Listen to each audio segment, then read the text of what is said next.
اچھا یاد رکھو ایسے موقع پہ بارات کا کھانا ماں کے ذمے باپ کے ذمے ڈالنا یہ بھی نیچر کے خلاف ہے. خوب سمجھ لو, نہیں یہی بات سمجھ میں. یہ جو لڑکی والے کھانا کھلاتے ہیں نا یہ بھی ان لاجیکل ہے.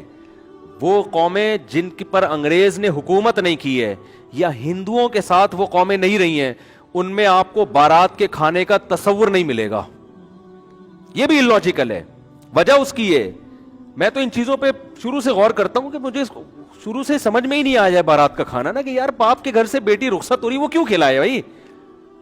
آپ کہہ سکتے ہو خوشی ہو رہی ہے, ٹھیک ہے خوشی انتہا کے اعتبار سے اس کا فیوچر بن رہا ہے, لیکن وہ دن ماں باپ کے لیے خوشی کا دن نہیں ہوتا, وہ دن ماں باپ کے لیے غم کا دن ہوتا ہے. این اس دن پہ کھانا کھلانا اور کھانا کھلانے کو یعنی ان کو مکلف بنانا کہ اس دن کو سیلیبریٹ کریں, یہ نیچر کے خلاف ہے. میں نے تو یہ بات شروع سے کر رہا تھا. پھر یہ جو ہمارے وزیرستان کے پٹھان لوگ ہیں, مسعودی قوم اور دوسری قومیں, مسعود قوم ہے نا اور دوسری قومیں, میں نے ان میں جا کے ریسرچ کی. میرے شاگرد بھی ہیں بہت سے وزیرستان کے. میں نے کہا یار تمہارے یہاں بارات کا کھانا, میں نے ان کو اپنا فلسفہ نہیں بتایا کہ میری رائے یہ کہ یار یہ نیچر کے خلاف لگتا ہے مجھے یہ کام, میں نے اپنا نہیں بتایا تاکہ ایسا نہ ہو کہ وہ جو آگے بیان دیں اس میں مجھے خوش کرنے کے لیے کوئی غلط بیانی سے کام لیں. تو میرے شاگرد ہیں وزیرستان کے, انہوں نے بتایا کہ مجھے کہا کہ ہمارے ہاں جب بہن بیٹی رخصت ہوتی ہے تو وہ غم کا دن ہوتا ہے, وہ خوشی کا دن. لڑکا تو کھلاتا ہے کٹے ذبح کر کے, ٹھیک ہے نا, بے شک وہ شادی والے دن ہی کھلائے, تو یہ لڑکا دعوتیں کر رہا ہوتا ہے, لڑکی کا باپ دعوت نہیں کرتا. میں نے کہا دیکھو کیونکہ انگریزوں نے حکومت نہیں کی نا وزیرستان میں, انگریز آیا تھا طبیعت سے پٹ کے گیا تھا. پتا ہے آپ کو یہ بات؟ آپ کو پتہ ہی کچھ نہیں یار دنیا میں ہو کیا رہا ہے. گورے نے جب 100 سال ہندوستان پہ حکومت کی ہے تو یہ وزیرستان کے علاقوں میں وہ حکومت نہیں میں نے ایک کتاب پڑھی, ایک اس زمانے میں گورے کی آرمی میں ایک لیفٹیننٹ تھا, اس نے اپنی کارگزاری بیان کی ہے کہ بہت پرانی, وہ تو بیچارہ دنیا سے چلا گیا ہوگا, تو اس نے کارگزاری بیان کی کہ ہندوستان سے جب ہم آتے تھے نا ادھر کے پی کے سے ہوتے ہوئے ادھر وزیرستان کی طرف آتے تھے تو کتنے پاپڑ یعنی ہمیں بیلنے پڑتے تھے. اس نے بتایا کہ ایسی قوم تھی کہ انگریز جہازوں کی بمباری کر کے ان کے گھر گرا رہے ہوتے تھے پھر بھی تسلیم نہیں ہوتی تھی. یہ پہاڑوں پہ عورتیں بچے اپنے گھروں کو تباہ ہوتے ہوئے دیکھتے تھے مگر ہتھیار نہیں ڈالتے تھے. یہ اس کے الفاظ ہیں لیفٹیننٹ کے جو میں نے خود پڑھے ہیں کہ اتنے بہادر لوگ تھے کہ جہازوں کی بمباری ہو رہی ہے, برٹش طیارے آ رہے ہیں, گھروں کو تباہ کر رہے ہیں, کہہ رہے ہیں اپنے گھر کے تباہ ہونے کا تماشا دیکھتے تھے, پہاڑوں پہ عورتیں اور بچوں کو لے جاتے تھے بمباری سے بچنے کے لیے, لیکن یہ ہتھیار ڈال کے تسلیم نہیں ہوتے تھے.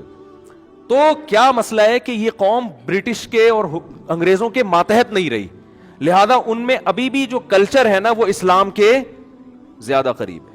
آپ کو یہ جہیز کی لعنتیں, بارات وارات کے کھانے, یہ آپ کو ان لوگوں میں ملیں گے جو ہندوؤں کے ساتھ رہے یا گوروں نے حکومت کر کے کلچر ہی کی ایسی کی تیسی کر دی, ان کی نا کلچر کی واٹ لگا دی, تو آپ کو ان علاقوں میں ابھی بھی نہیں ملے گا.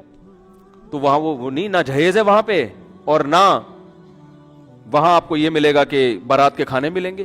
اگر شادی کے موقع پہ کھانا ہو بھی رہا ہوتا ہے تو وہ لڑکا کر رہا ہوتا. ابھی بھی وہاں لڑکے کا خرچہ نکاح پہ زیادہ ہوتا ہے, لڑکی والوں کا نہیں ہوتا. اور ہمارے یہاں کیا ہوتا ہے, لڑکا صرف 25,000 ٹوٹل, بہت بڑا مہر آج کل جو مارکیٹ میں چل رہا ہے وہ کیا چل رہا ہے, 25,000 مہر. میں تو نکاح پڑھاتا رہتا ہوں نا صبح شام, 25,000 مہر اس کے ہوگا جس کی 25 لاکھ تنخواہ ہوگی. سکہ رائج الوقت بھی لکھا ہوا ہوتا ہے آگے سے, کہیں ایسا نہ ہو روپے سے کوئی اور ملک کی کرنسی مراد لے لیجیے. سکہ وہ والے 25,000 جو مارکیٹ میں چل رہے ہیں جس سے 6 درجن انڈے آ سکتے ہیں یا تھوڑا زیادہ کر لیں آپ. اور لڑکی والوں کا بیڑا غرق ہو رہا ہے کہ نہیں, وہ شادی دفتر کی فیس بھی ان کی الگ اور پھر جہیز بھی الگ, اور جو بھی اب تو لڑکیاں جاب کر کر کے بھی میاؤں کو کھلا رہی ہیں. تو خیر, تو یہ بھی جو بارات کا کھانا ہے نا اس کو بھی حوصلہ شکنی کریں, اس کی کوئی تک نہیں بنتا. باپ اس دن غمزدہ ہوتا ہے, بیٹی گھر سے رخصت ہو کے جا رہی ہوتی ہے, ہاں باپ خوش ہو رہا ہے کہ چلو جان چھوٹ رہی ہے, وہ ایک الگ بات ہے, لیکن وہ بچی کے مستقبل کے لیے رخصت تو کر رہا ہوتا ہے, لیکن ان کے گھر سے ایک ان کے جگر کا ٹکڑا رخصت ہو رہا, وہ خوش نہیں ہوتے اس دن. تو اس لیے وہ ولیمہ میں اگلے دن جا کے کھائیں اسی کے گھر جا کے, یہاں کچھ نہیں کرو, یہاں بس نکاح ہوا اپنی امانت ہے بھائی, جیسے وہاں وزیرستان وغیرہ میں ایسا ہی ہوتا ہے, نکاح ہو گیا تمہاری امانت ہے بھائی, لاؤ ماں کو لے کر آؤ, بہن کو لے کر آؤ, رخصت کر کے گھر لے جاؤ. فائرنگ بھی تم ہی کرو گے, پٹاخے بھی تم ہی پھوڑو گے, ٹھیک ہے نا. فائرنگ بھی کرو, پٹاخے بھی پھوڑو, جو بھی کرنا ہے, اگلے دن ولیمہ بھی تمہارے گھر ہوگا, آ رہے ہیں ہم لوگ بھی وہیں پہنچ جائیں گے, آپ کے مہمان ہیں, ہم آ جائیں گے کھانے کے لیے. تو یہ بالکل ہی الٹی کہانی چل رہی ہے, کچھ کھوپڑی میں آنے والی نہیں ہے.